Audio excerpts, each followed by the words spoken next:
Swachhandhra corporation ఖాతాలో మిగిల్చింది 7,00,00,000 మాత్రమే. 5 నెలలు జీతాలకు మాత్రమే సరిపోతాయి.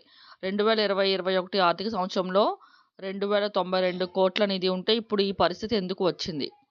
కార్పొరేషన్ నిధులు ఎటు మళ్లించారు? స్వచ్ఛాంధ్ర కార్పొరేషన్ కార్యక్రమాలపై సమీక్షలో రాష్ట్ర ఉప ముఖ్యమంత్రి వర్యులు శ్రీ పవన్ కళ్యాణ్ గారు విస్మయం. 2020-21 ఆర్థిక సంవత్సరంలో స్వచ్ఛాంధ్ర కార్పొరేషన్ ఖాతాలో 2,092.65 కోట్ల నిధులు ఉంటే ప్రస్తుతం కేవలం 7 కోట్లు మాత్రమే మిగిల్చారా అని రాష్ట్ర ఉప ముఖ్యమంత్రి వర్యులు పంచాయతీరాజ్ గ్రామీణాభివృద్ధి ఆర్డబ్ల్యూఎస్ పర్యావరణ అటవీ శాఖల మంత్రి శ్రీ పవన్ కళ్యాణ్ గారు విస్తుపోయారు. బుధవారం నాడు మంగళగిరిలో నివాసంలో స్వచ్ఛాంధ్ర కార్పొరేషన్ కార్పొరేషన్కు ఉన్న నిధులు, రాష్ట్రంలో వ్యర్థాల నిర్వహణపై సమగ్రంగా సమీక్షించారు. ఈ సందర్భంగా గత ప్రభుత్వ పాలన సమయంలో కార్పొరేషన్ నిధులు మళ్లింపు అంశంపై చర్చించారు. 2020-21 728.35 కోట్లు మాత్రమే ఈ కార్పొరేషన్ వినియోగించింది.